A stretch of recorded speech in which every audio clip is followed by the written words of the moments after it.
वाणी इतनी मूल्यवान है, इतनी मूल्यवान है, इतनी मूल्यवान है कि तीनों लोगों की संपत्ति चुका कर भी वाणी का मूल्य नहीं चुकाया जा सकता। इतनी मूल्यवान वाणी है, और इतनी मूल्यवान वाणी को हम लोग कितना नष्ट करते हैं।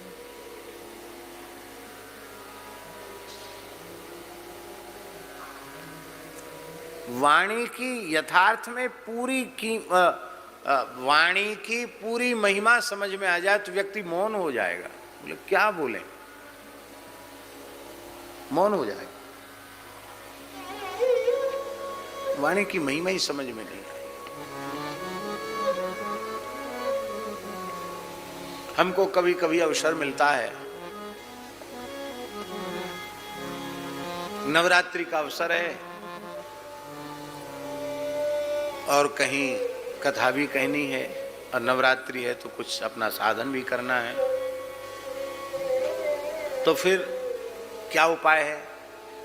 बोले उपाय यही है कि 3 घंटे कथा में बोलेंगे, उसके बाद न किसी से मिलेंगे न बोलेंगे। तो इतने नियम से न किसी से बोलेंगे न किसी से मिलेंगे, इतने नियम से इतनी फुर्सत मिल जाती है, इतनी फुर्सत मिल जाती है कि सारा जप पाठ डेवड़ा दुगना हो जाता है, विश्राम को भी समय मिल जाता है, समय से फलाहार भी कर लें, समय से सो भी जाएं, और केवल बोलने की बात, मिलने की बात, उसी में सब समय नष्ट हो जाता है। साधक को अल्प भाषण करना चाहिए। मौनम सर्वार्थ साधनम, मौन संपूर्ण अर्थ का साधन करने वाला है।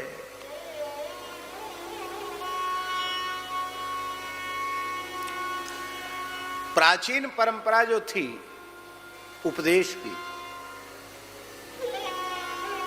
वो सूत्रात्मक ही थी।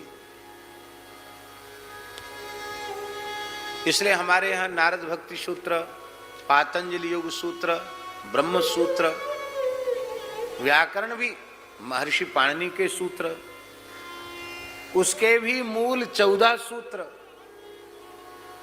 चतुर्दश माहेश्वर सूत्र। ज्यों ज्यों मेधा क्षीण होती चली गई, त्यों त्यों उसके व्याख्यान की आवश्यकता पड़ती चली गई।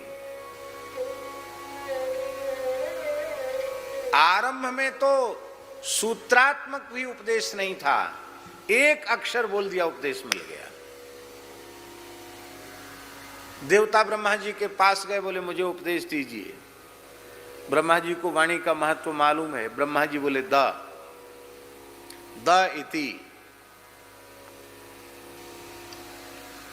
दैत्य दानव पहुंचे, बोले ब्रह्मा जी हमको भी उपदेश दीजिए। ब्रह्मा जी बोले द इति। मनुष्य पहुंचे, महाराज हमको उपदेश दीजिए। ब्रह्मा जी बोले द इति। तीनों को द कहा, समझे? देवता बोले महाराज समझ गए। क्या समझे? बोले हम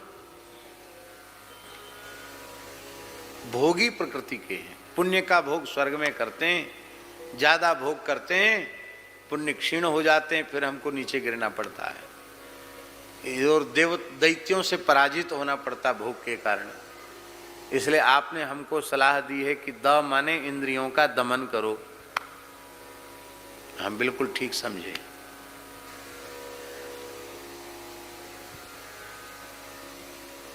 दैत्यों से पूछा तुमने क्या समझा? दैत्य बोले महाराज हमारे कोई अलग से सिंह पूंछ थोड़े ही आपने बना दिए हैं, हम लोगों में निर्दयता है, किसी प्राणी पर हम दया नहीं करते हैं, इसलिए हमको दानव कहते हैं, दैत्य कहते हैं, राक्षस कहते हैं। यदि हम दया भाव धारण कर लें तो हम भी पूज्य हो जाएंगे। अब बिल्कुल ठीक समझा, तुम्हारा कल्याण सब प्राणियों पर दया करने में है, फिर तुम असुर नहीं रह जाओगे, फिर तुम दैत्य नहीं रह जाओगे।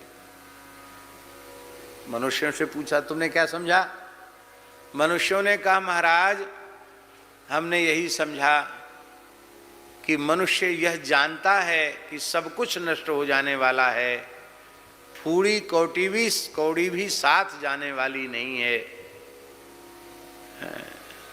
लंगोटी भी तो साथ लेके नहीं जा सकते।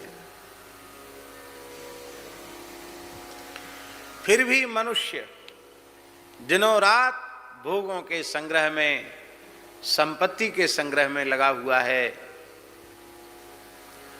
लोभ पूर्वक छल कपट दंभ का आश्रय लेकर के धन येन केन प्रकारेण धन का संग्रह हो, इसी में लगा हुआ है।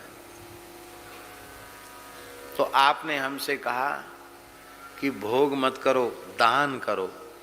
द माने दान, माने तुम्हारे व्यवहार से परिवार, तुम्हारे अपने और अपने परिवार के, कुटुंब के व्यवहार से जो भी कोई वस्तु पदार्थ अधिक है, उस वस्तु पदार्थ को जो अभावग्रस्त प्राणी हैं, जिन्हें उसकी आवश्यकता है और उपलब्ध नहीं हो रहा है, उनको आप दो। इसी का नाम दान है। दान दो प्रकार का होता है। एक तो शास्त्रीय नित्य नैमित्तिक दान, उसमें तो शास्त्रीय व्यवस्था है, ब्राह्मण को दान देना चाहिए, संकल्पित दान। दूसरा दान, दान दरिद्र को दीजिए मिटे दरिद्र की पीर। संत वाणी में कहा गया, जो भूखा प्राणी है, प्यासा प्राणी है, वही दान का पात्र है।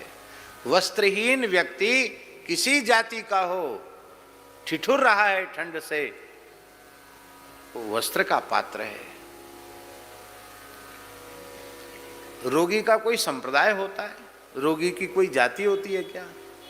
कोई भी रुग्ण मनुष्य औषधि का, चिकित्सा का अधिकारी है। आपके पास है तो आप उसकी चिकित्सा कराइए। शिक्षा, चिकित्सा, अन्न, वस्त्र, इसका अधिकार सबको है कि नहीं? आपके अपने भोगने से ज्यादा है और दूसरों के पास बिल्कुल भी नहीं है, आप उनको दीजिए। इसी का नाम दान। मनुष्य का कल्याण इसी में है। प्रगट चार पद धर्म के कलिमहु एक प्रधान, ये न केन विधि दीने दान करे कल्याण।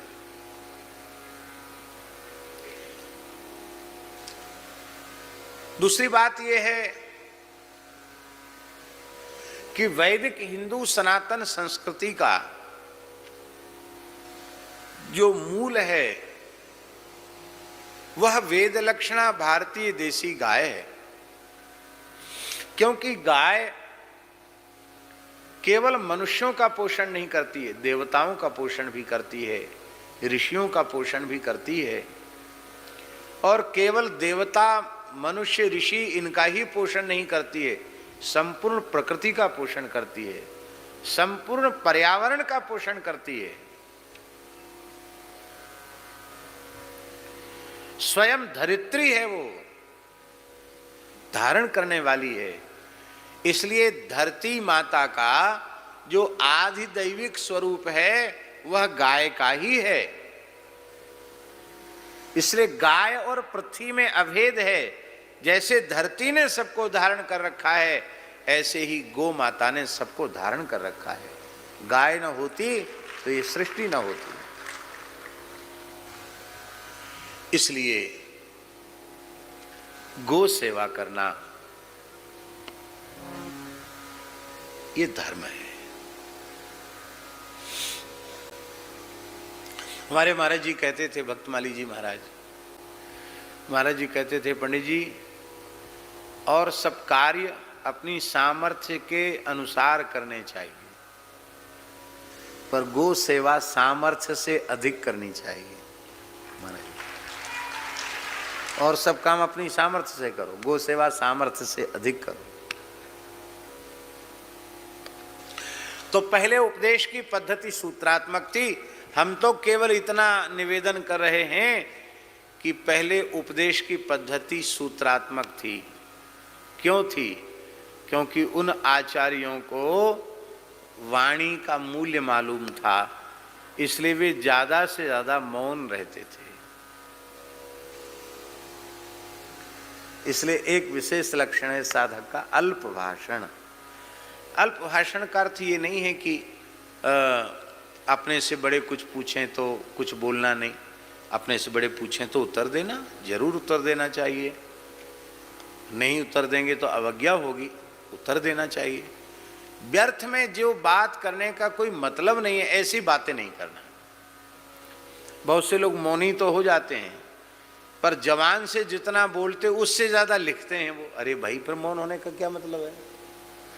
हूँ करेंगे, ज्यादा से ज्यादा लिखेंगे, समझ में नहीं आएगा तो फिर गुस्सा भी करेंगे कि हमारी बात समझता क्यों नहीं है। तो इतना तुम्हें व्यवहार करना ही था तो फिर मौनी होने का स्वांग क्यों किया? मौन होने का मतलब है वृत्ति का मौन हो जाना। आवश्यक हो तो लिखने की आवश्यक तो लिखो, लेकिन दिन भर लिखते ही रहो तो मुंह से न बोलने का क्या मतलब हुआ? इसलिए जिह्वा से भगवत गुणगान करना, खूब कीर्तन करना, गीता भागवत रामायण का उच्चारण पूर्वक पाठ करना, बाकी परनिंदा पर चर्चा न बोलना, इसी का नाम है मौन, इसी का नाम है अल्प भाषण, कम बोलना। श्री सीताराम प्रतिदिन सत्संग एवं दर्शन के लिए श्री महाराज जी के ऑफिशियल चैनल को जरूर सब्सक्राइब करें।